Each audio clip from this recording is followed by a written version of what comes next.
Hurry up, you bastard. I gotta hurry up and save this planet and not sound like the robot from Futurama. Oh, but you don't even exist in this universe. You're just the laziest of Nickelodeon tie-ins. It doesn't even make any sense. Yeah, well, Oh, hi! Greetings, my fanatical fiends. Sugar Pants here, and you caught me playing with my toys.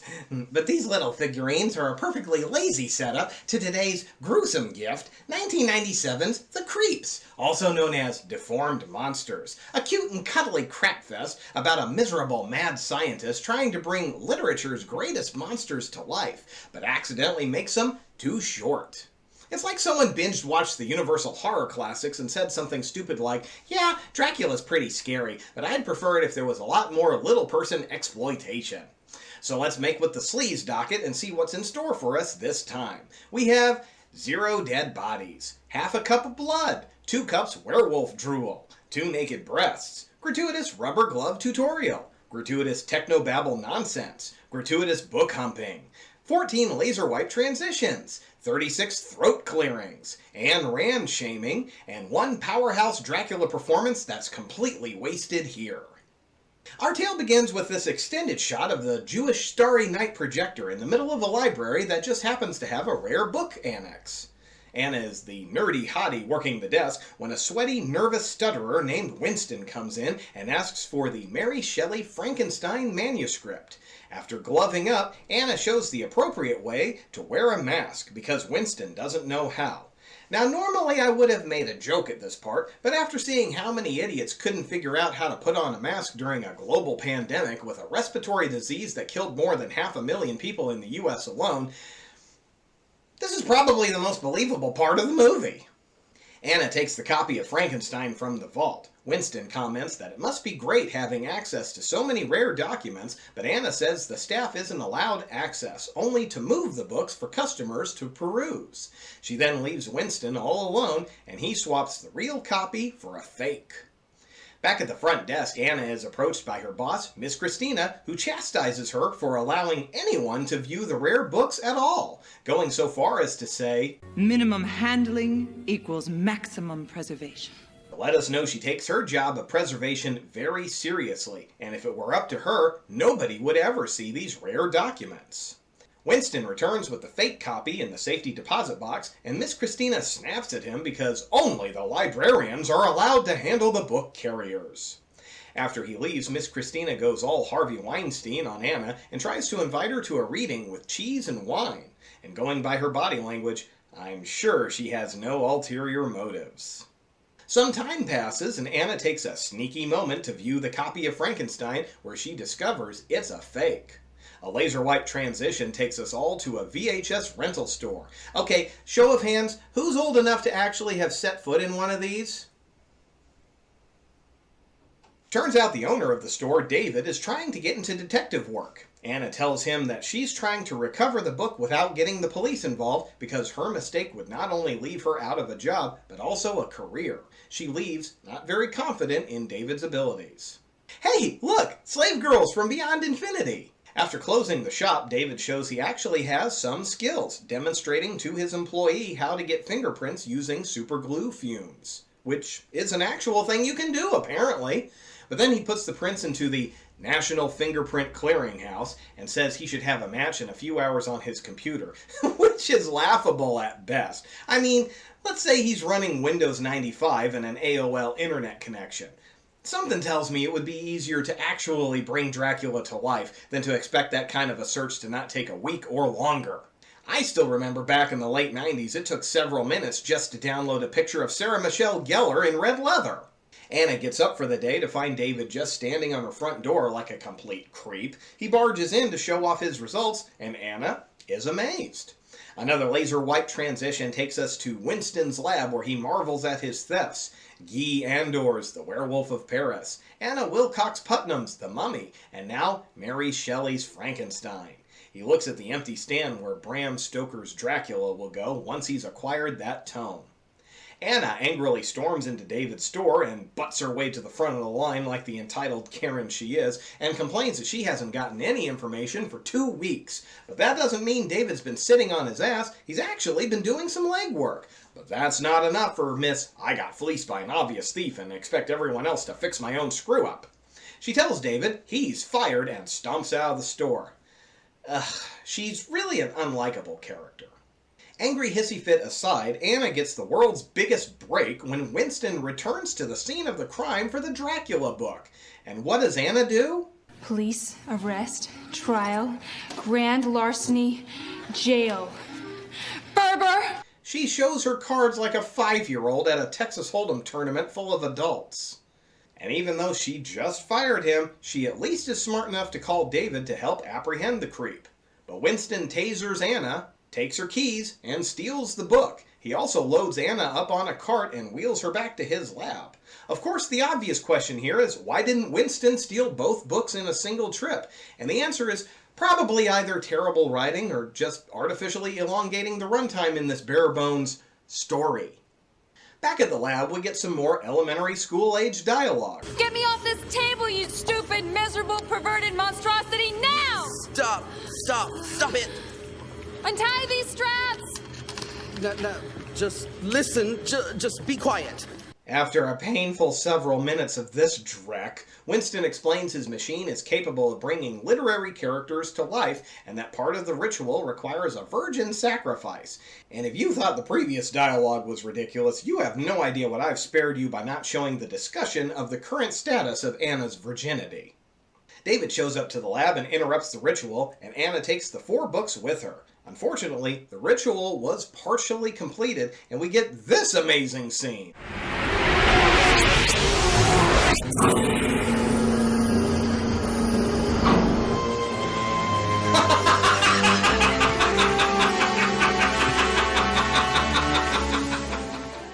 The diminutive demons step out of their pods and are noticeably confused. You will be so kind as to explain all of this, my friend. Dracula is hands down the best part of this movie. His performance almost makes the rest of this crapfest worth sitting through. He explains he remembers things including being much taller. Winston says those memories are just what was written in the books and that the ritual to bring them to life was interrupted.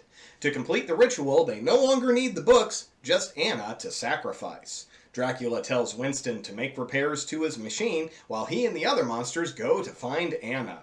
Back at the library, Anna is on the phone with David and refusing to pay his bill of $6,200 because she says it's unreasonable.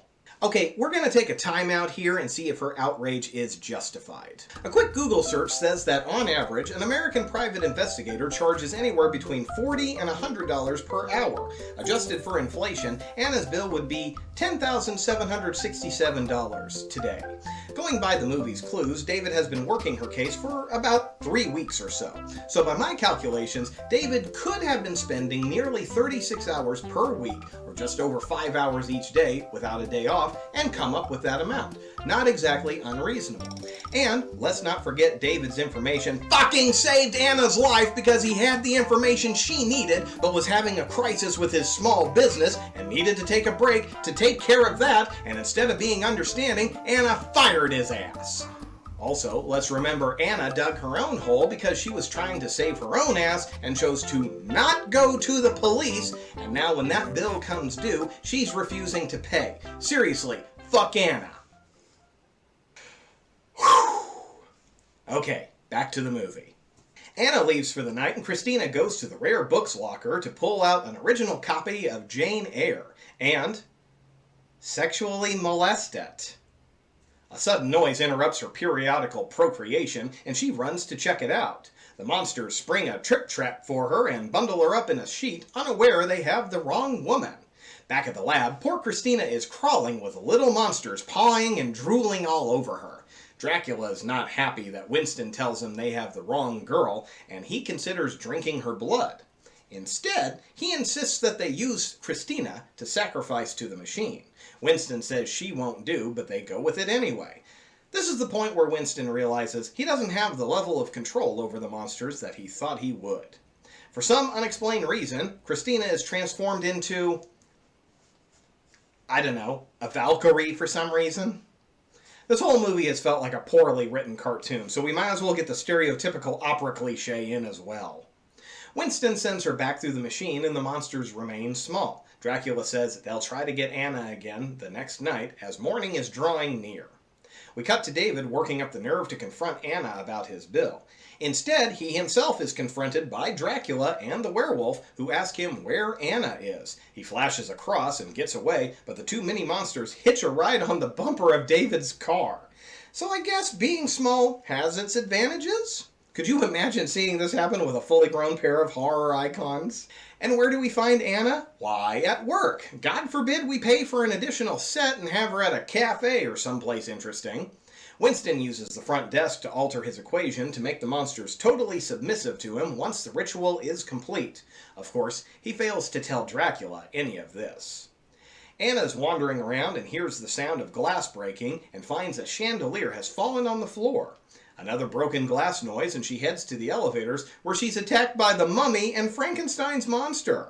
Frankie gets a shoe off and Anna runs to the information desk to call for help, but even though her strides are like 20 times the length of her pursuers, they catch up with her immediately. Anna takes off again but steps right in the broken chandelier and we get basically the only blood we're gonna see in this one, folks. But it's also a flimsy excuse to get Anna's shirt off, so win some, lose some. She makes it to the front desk where David has arrived to save Anna once again, only now the whole monster crew is there. David grabs Winston and tells him to call off the monsters or he'll snap his neck. Dracula calls his bluff and tells him Winston's no longer in charge, but also that he doesn't think David's even capable of what he threatens. Then David throws out this line, and I can't decide if it's offensive or not. If he dies, what's gonna happen to you? Huh? What, are you gonna go around all eternity carrying a step stool so you can bite people in the neck? Winston brings out his taser and David turns it on Dracula, who zaps it out of his hand. He makes a break for it, but is dropped by Frankie. Back at the lab, the monsters are tying Anna to the machine, but this time they decide that she doesn't have to be naked like Christina was, so I guess she got the better contract in the movie deals? Dracula isn't so certain that Winston has done everything to ensure the monsters reach full size and demands they put another virgin on the slab to be sacrificed at the same time. And as luck would have it, David fits the profile. And we have another awkward chat about the status of a person's virginity. Anna makes one last plea for her life, and it's one of the only semi-well-written segments of the movie. She says that the monsters don't belong in the real world, and that, in the books, they can live forever. If they die in the books, they can be reborn when someone reads the story. The only true immortality is in the story. If you live in the real world, then you can die here too. And then you'll really be dead. And then we lose you. And we can't lose you, we need you. As much as we need heroes, we need our monsters. Because you're a part of us too. It's actually a really good speech, and I feel like this is the sentiment of the writer, and he really put his heart and soul into this speech. Unfortunately, it's the only good dialogue we'll see in this movie, and it's immediately undone by the stuttering jerk-off scientist. Oh yes, very good, thank you. Now can we get on with the sacrifice? As the monsters approach the machine pods, David asks why Winston's so eager to complete the ceremony, knowing that Dracula will have no use for him afterwards. Dracula agrees with that logic and wants to know as well, but Winston slams the machine doors shut and traps the monsters within. Thinking that he's won, Winston succumbs to monologuing and admits the monsters will be his slaves. David escapes and gets Anna free from her bonds. They try to shut off the machine, but open the portal, and Valkyrie Christina takes Winston through. Dracula instructs Christina to open the portal again, and the monsters willingly return to their books. Some time passes, and David is back at the video store. Anna shows up to give him an update on Winston's lab. His creditors came in to repossess everything and sold it off to pay his debts without so much as an investigation into what the hell all the machinery was for. Well, wasn't that convenient? Anna also brings a check, finally, gives him a book as a gift, and kisses him to shut him up because he was nerding out about movies. The end. Honestly, this was one of the more insultingly dumb movies I've done so far. It could have been a family-friendly made-for-TV Halloween special starring the Olsen Twins if they took out the nudity and swear words. It's just as insipid as insulting as anything found in Double Double Toil and Trouble. And the guy who played Dracula actually did that movie 4 years prior. The dialogue feels like it was written by a child, and the actors all deliver them like unsupervised squabbling children. It's annoying at best, and cringeworthy at worst. The only exception to this was Dracula, played by Phil Fondacaro, who gives an amazing performance that's completely out of place among this cast. Watching him deliver his lines with a level of professionalism and seriousness so far above the rest of the cast really makes me wish the movie was put in more competent hands. He really deserved better. But Phil has had an amazing career being in such high-profile movies as Return of the Jedi, The Black Cauldron, Troll, Ghoulies 2, which was my first time seeing him, Willow, and Tales from the Crypt's Bordello of Blood. He's always a delight, and I don't believe I've ever seen him and not enjoyed his performance. The other monster performers unfortunately felt more like stand-ins to add to the cast. John Simanton, who played the Wolfman, has had a few acting credits, including Turbo, a Power Rangers movie, and Epic movie. But Joe Smith and Thomas Wellington, who played the Mummy and Frankenstein's monster respectfully, only have this movie to their names. The rest of the cast has had a pretty combined lackluster career, only taking part in a few other projects. Notable standout would be Kristen Norton, aka Miss Christina, who had small roles in Ace Ventura, When Nature Calls, The Pest, and Monkey Bone, but also did 31 episodes as the character Despera in VR Troopers. I never saw that show, but it looks like a typical Saban project trying to recapture that lightning in a bottle that was Mighty Morphin Power Rangers. So if you'll excuse me, it's time for me to get back to my toys. This is your old pal Sugar Pants. See you in your dreams. So we're gonna save the planet by killing all of the things that are coming from underground. Hey, you bastard, I come from underground myself. What's so bad about the creatures that were living here before you got here? Oh shit, did I leave the camera?